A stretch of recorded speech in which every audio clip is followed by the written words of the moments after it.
Namaskar. A warm welcome to World News and Indian Perspective on All India Radio. This is Gaurav Sharma, and with me is VC Pramod, bringing glimpses of the major developments of the day from across the globe. Over the next half an hour, we shall bring you the latest from the world of politics, economy, sports, entertainment, and more. The headlines. Taliban announces new government in Afghanistan, Mullah Hassan Akhund to lead the government. In Afghanistan, hundreds of Kabul residents protest against Pakistan. Taliban fires shots to disperse crowd. Indian Prime Minister Narendra Modi to chair 13th BRICS Summit on Thursday. Bangladesh launches mass vaccination drive to provide second dose of COVID-19 vaccine. And in US Open tennis tournament, Novak Djokovic and Alexander Zverev have advanced to the men's quarterfinals. Raducanu will face Olympic gold medalist Belinda Bencic in the women's quarterfinals.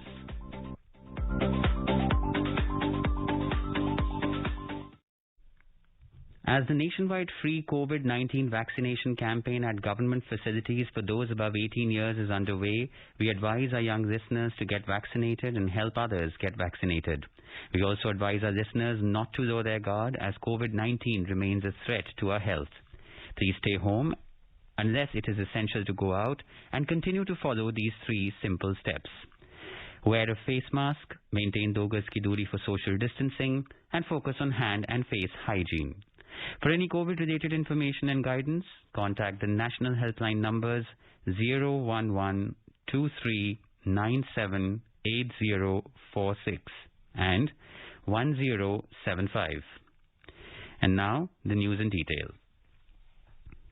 In Afghanistan, the ruling Taliban has announced an interim government today. Taliban's chief spokesman Zabiullah Mujahid told in a press conference in Kabul that Mullah Muhammad Hassan Akhund will be the new leader of the new government.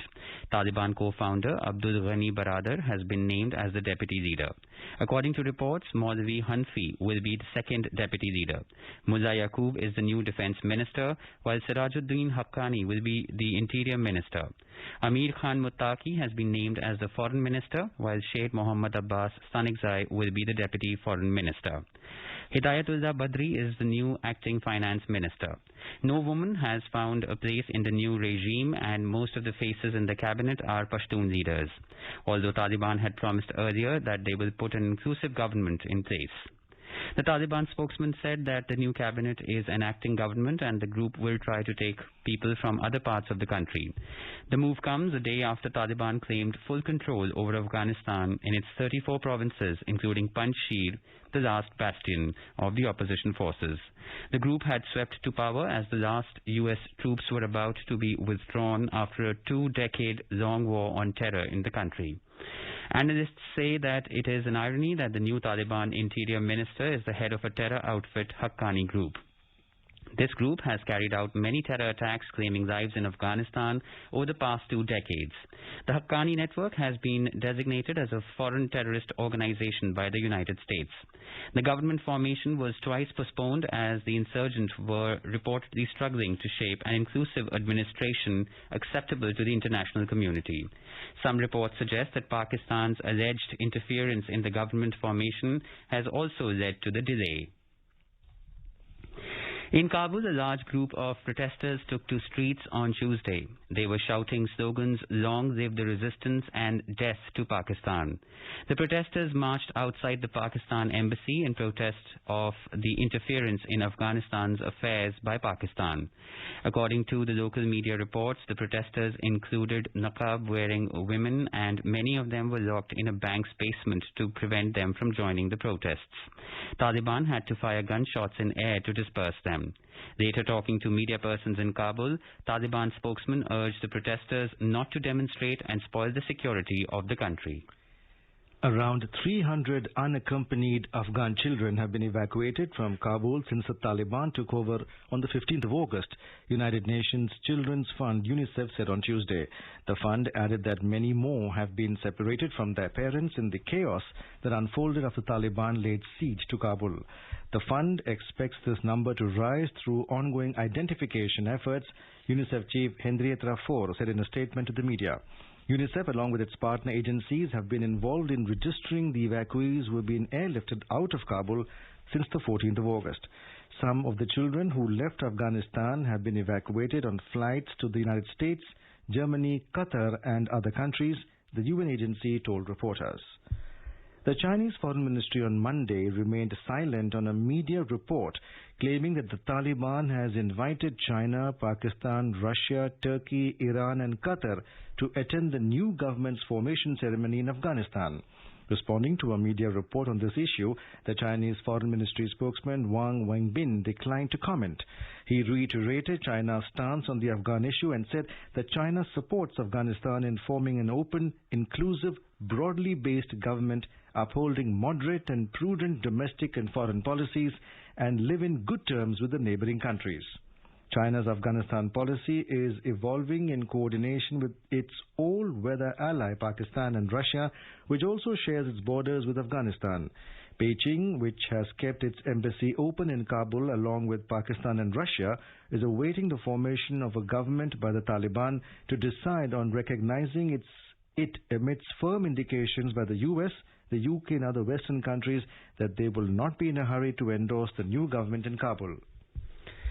Chinese President Xi Jinping has appointed a new Commander General Wang Haijiang for People's Liberation Army's Western Theater Command, which oversees the borders with India. General Wang Haijiang, 58, has replaced General Xu Zhijiang, 59, who was only promoted in July this year to head the Western Theater Command, becoming the fourth commander to head it after the Eastern Ladakh standoff with India, which began in May last year. Earlier, General Xu replaced General Zhang Shudong, 59, in July, who was appointed around mid-December last year to head the command, replacing the 65-year-old General Zhao Zongqi, who retired from the PLA. It is not yet clear what will be the new role given to General Xu Zhijiang and General Zhang Shudong, both still in service after being relieved of the Western Command. Indian Prime Minister Narendra Modi will chair the 13th BRICS summit on Thursday in a virtual format. The meeting will be attended by the President of Brazil, Jair Bolsonaro, President of Russia, Vladimir Putin, President of China, Xi Jinping, and President of South Africa, Cyril Ramaphosa. The theme for the summit is BRICS at 15, Intra-BRICS Cooperation for Continuity, Consolidation and Consensus. India had outlined 4 priority areas for its chairship. These are reform of the multilateral system, counter-terrorism, using digital and technological tools for achieving sustainable development goals, and enhancing people-to-people exchanges. In today's Hotspot section, we bring you a discussion, BRICS Summit 2021, Expectations and Challenges. In conversation are Bhashwati Mukherjee, former ambassador, and Nilova Roy Chaudhary, journalist. India will be hosting the 13th BRICS Summit virtually on September the 9th. It will be the third time that India will be hosting the BRICS Summit and the second time Prime Minister Narendra Modi ji will be chairing the Summit of BRICS leaders. The meeting is going to be attended also virtually by the President of Brazil, Mr. Bolsonaro, Russian President Vladimir Putin, the Chinese President Xi Jinping, and the South African President Mr. Cyril Ramaphosa. The interesting thing that will initially be happening is that the Indian National Security Advisor, Shri Ajit Doval, will be giving a roundup on the security situation and overall roundup to the leaders. As the chair, India plans to work on specific deliverables across all 3 pillars of intra-BRICS cooperation in 2021. High amongst these is the political and security agenda, which includes reform of the multilateral system and counter-terrorism cooperation. Bhashwati, what do you think will be the dominating points on the agenda for the BRICS leaders on Thursday? Well, Nilofa, as you yourself pointed out, this is going to be a most important summit. This is the third time that India will be hosting the BRICS summit after 2012 and 2016. And the international scenario has completely changed with the dramatic and rapid development in Afghanistan. The very fact that our Prime Minister is chairing the meeting and he is going to be joined by the heads of state of Brazil, Russian Federation, South Africa and China lends a gravitas to this event because of the fact, as you've pointed out, that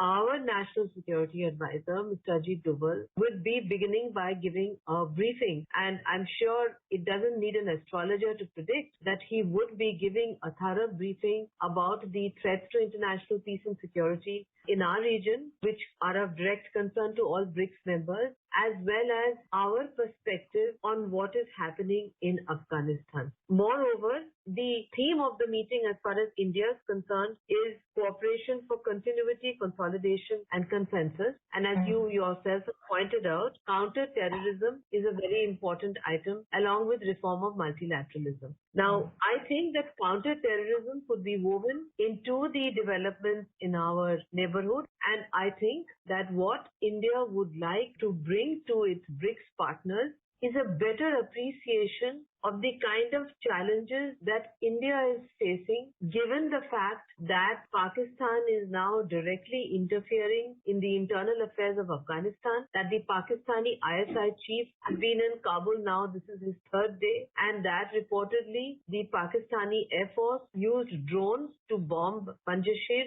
and had taken credit also for the so-called downfall of this very important strategic part of Afghanistan, given the fact that Iran has now strongly protested. I don't think that these developments could bring much comfort even to the Russian Federation, and certainly it would give a perspective to the Brazilian president and the South African president, and it would give us an opportunity also to interface and interact with China and to ascertain from China what their views are, given that although China seems to be in the embrace of Wahhabi Islam outside China, there is no embrace of Wahhabi Islam inside China.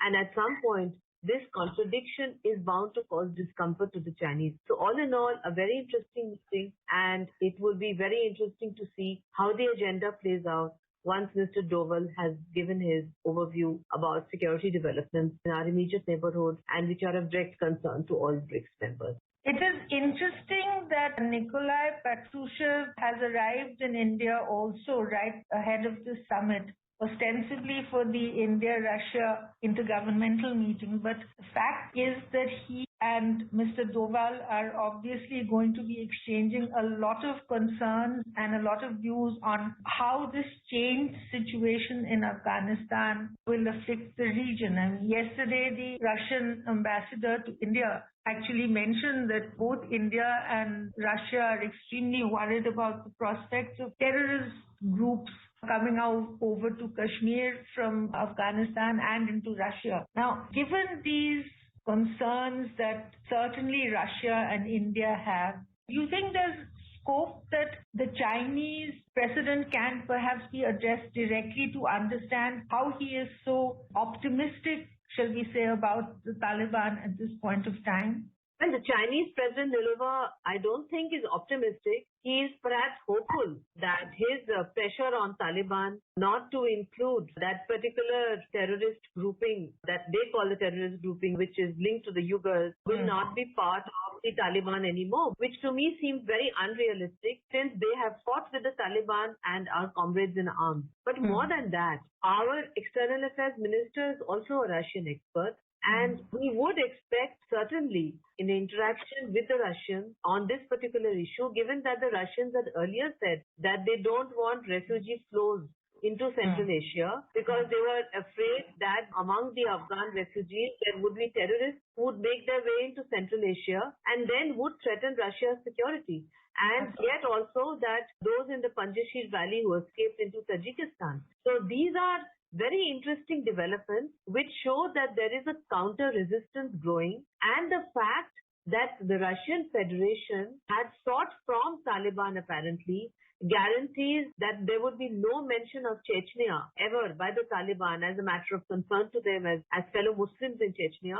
It doesn't really matter whether the Taliban mentions or not because it's not a homogeneous group and we don't know how much of governance and control they have over Afghanistan. The point is that they are linked with a whole number of terrorist groups and therefore the Russian concerns are quite similar to ours. And I am sure that if the Russians articulate them in this meeting where the Chinese president is listening, I'm sure it would have a greater resonance than if we took it up bilaterally with the Chinese. As I said again, this summit gives us an opportunity to find common points and also to make the Chinese understand that the situation in Afghanistan is fraught with danger as it presently is, and it must be brought under some kind of control, governance, rule of law without the overt interference of Pakistan. Indeed, it is such a specious kind of argument to suggest that Chechnya and the Uyghurs will be left out of any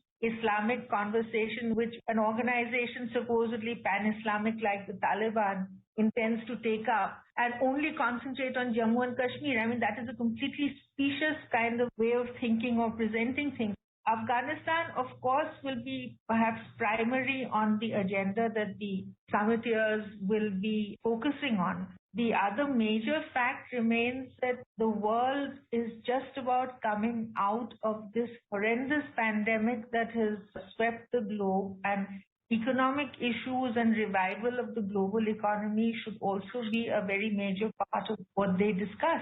So in that context, what do you think, moving away from Afghanistan, they will be trying to focus on? I mean, how will that be working out or panning out?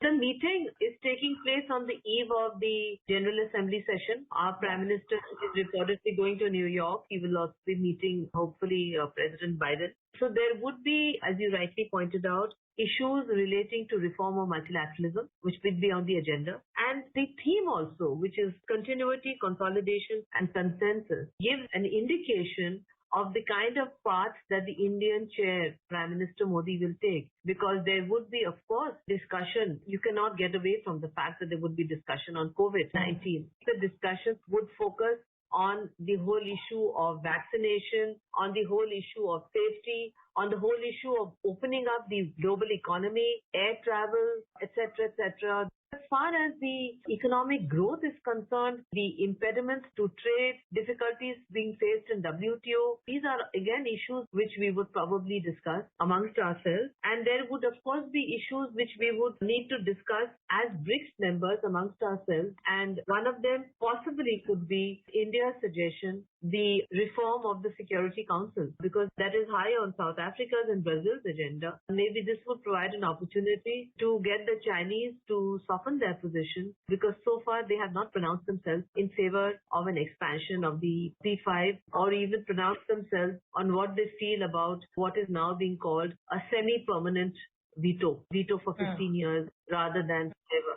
So these are again issues where we have the opportunity of finding out, discussing and taking the way forward. But I think the discussions on COVID-19 like Afghanistan would be very interesting, because Prime Minister would have to very delicately fence around the whole issue of the origin, but talk about the future, how to combat it, etc. Because I'm sure that we would not want, as the Indian host, to get bogged down on a discussion about the origin of the virus, at least not in this kind of a summit.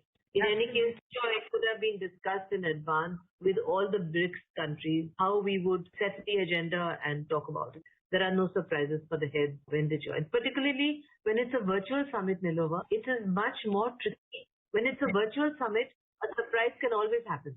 Because no matter how much you prepare, a virtual summit is a virtual summit. Somebody can say something which is off the cuff and which could lead to a discussion which may not be in the best interest of the summit.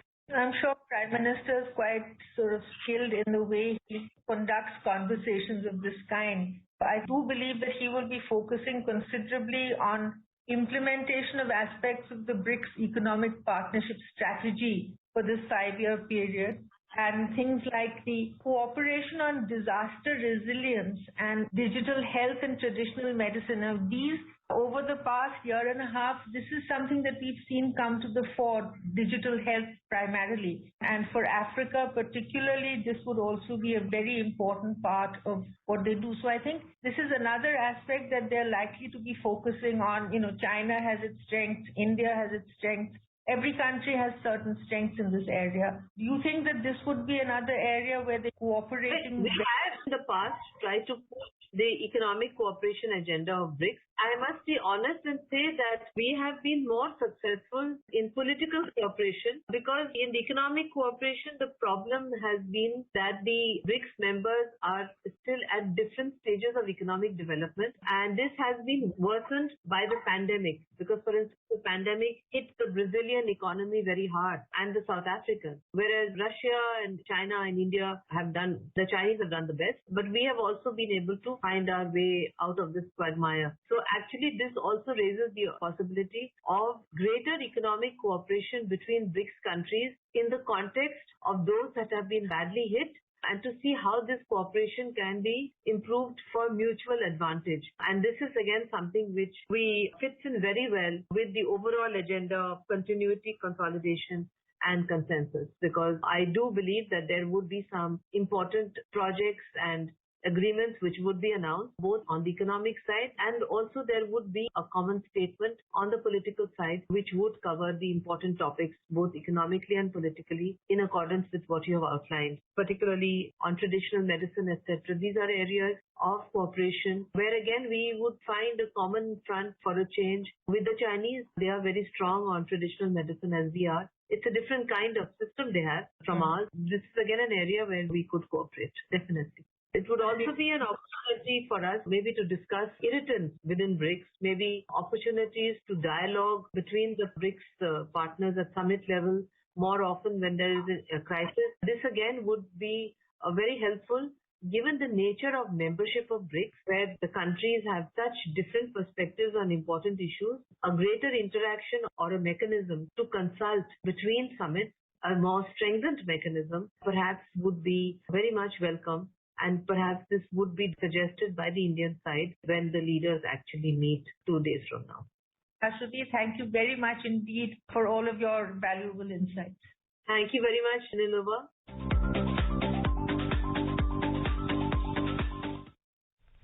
This is All India Radio giving you the world news. For quick news updates round the clock, follow us on Twitter at AIR News Alerts.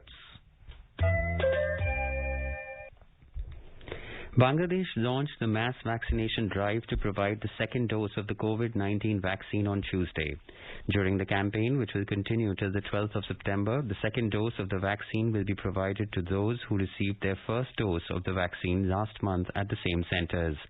On day one of the drive, people in the city corporation area of Bangladesh are receiving the second dose of the vaccine. Close to 3.5 million people are expected to receive the second dose of the vaccine during this campaign. The first round of the mass vaccination campaign was organized in Bangladesh between the 7th to the 12th of August, during which close to 3.5 million people were vaccinated. The Information and Broadcasting Minister of India, Anurag Thakur, said that India and Bangladesh enjoy strong and historic ties and they will be further strengthened. He said this after meeting his Bangladesh counterpart, Dr. Hassan Mahmood, in New Delhi. Mr. Thakur also said Bangladesh and India share historic ties. Bangladesh is celebrating 50 years of liberation and India is also celebrating 75 years of independence. Both the leaders discussed a range of issues including people-to-people exchanges, IFFI and bilateral films production amongst others. Mr. Thakur expressed satisfaction over the production of the movie Bongo Bandhu on the life and times of Sheikh Mujibur Rahman. He mentioned that a major part of the production has been completed and the production is likely to be over by March next year. Bharat और बांग्लादेश के रिश्ते भी ऐतिहासिक रहे हैं। जनता के बीच में हो या सरकारों के बीच में हो, मोदी जी की सरकार में इन रिश्तों को और ऊंचाइयों पर ले जाने का काम किया है। ये वर्ष भारत और बांग्लादेश दोनों के लिए महत्वपूर्ण है। जहां एक और भारत आजादी के 75 वर्ष मना रहा है, वहीं पर बांग्लादेश के भी अस्तित्व में आने के 50 वर्ष हुए हैं। बहुत सारे क्षेत्रों में काम किया जा रहा है। अगर मैं इन्फॉर्मेशन ब्रॉडकास्टिंग की ही बात करूं तो बोंगा बंधु पिक्चर जो बना रहे हैं बायोपिक हम, उसको भी लगभग कंप्लीट होने की तर्ज पर है और उसमें कुछ शूटिंग जो बांग्लादेश में होनी है, तो इसकी शूटिंग भी पूरी करके इसको प्रयास करेंगे कि मार्च महीने में रिलीज भी कर पाएं। A Vietnamese man has been sentenced to 5 years in jail for spreading COVID-19 after he breached home quarantine rules. Le Van Trai was convicted of spreading dangerous infectious diseases to other people after he traveled to his home province Sha Mau from coronavirus hotspot Ho Chi Minh City in July, according to a report on the website of the Provincial People's Court. The 28-year-old was accused of breaching a 21-day home quarantine regulation in the southern province, which had a lower case rate than Ho Chi Minh City, and he tested positive for COVID-19 on the 7th of July. State media said 8 people became infected because of Trai. The World Food Programme of United Nations says the first delivery in 2 weeks of humanitarian aid to the Tigray province of Ethiopia will last for about 7 days, but much more support is needed. The WFP's regional spokesman, Gordon Wise, said 100 trucks carrying aid to the region were needed every day to stay on top of the crisis. Mr. Wise said an additional 1.7 million people were now in need of help as the armed conflict had spread to Tigray's neighboring regions of Amhara and Afar. And now a report from the business world.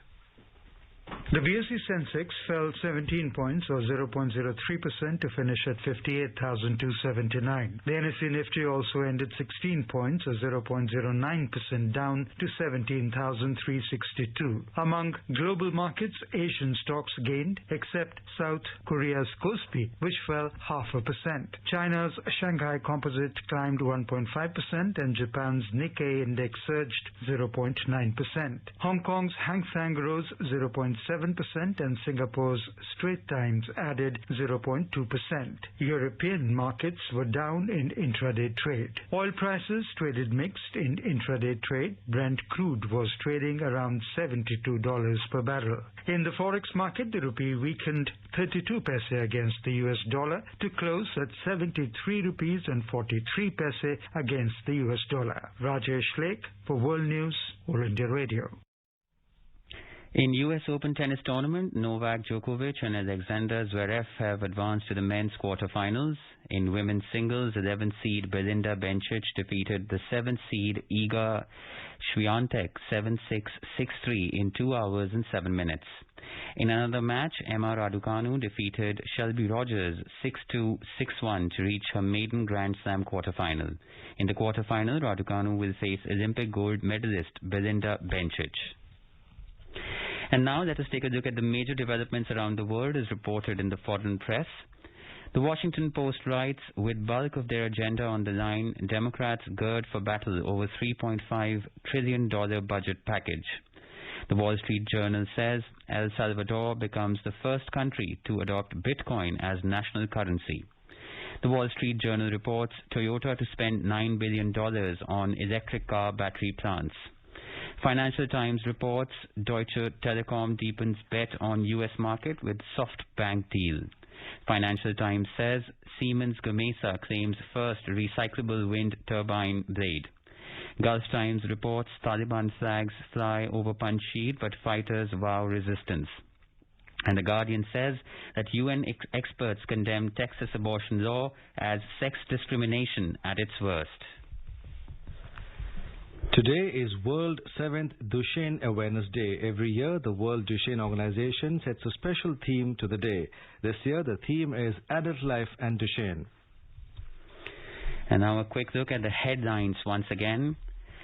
Taliban announces new government in Afghanistan. Mullah Hassan Akhund to lead the government. In Afghanistan, hundreds of Kabul residents protests against Pakistan. Taliban fire shots to disperse crowd. Indian Prime Minister Narendra Modi to chair 13th BRICS Summit on Thursday.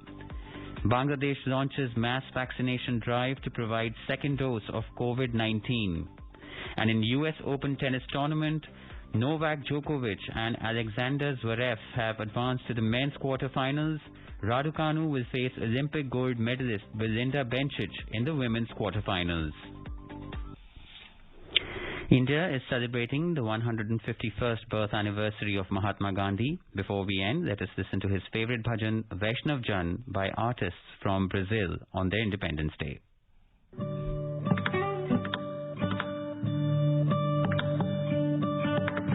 Vaishnava Janato Tenekaye Piji Parai Janire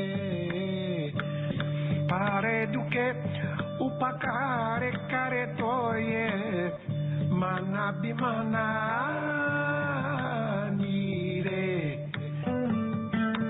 sakele lokma chunvande. And with that, we end this bulletin. We'll be back at the same time tomorrow with the next bulletin of World News.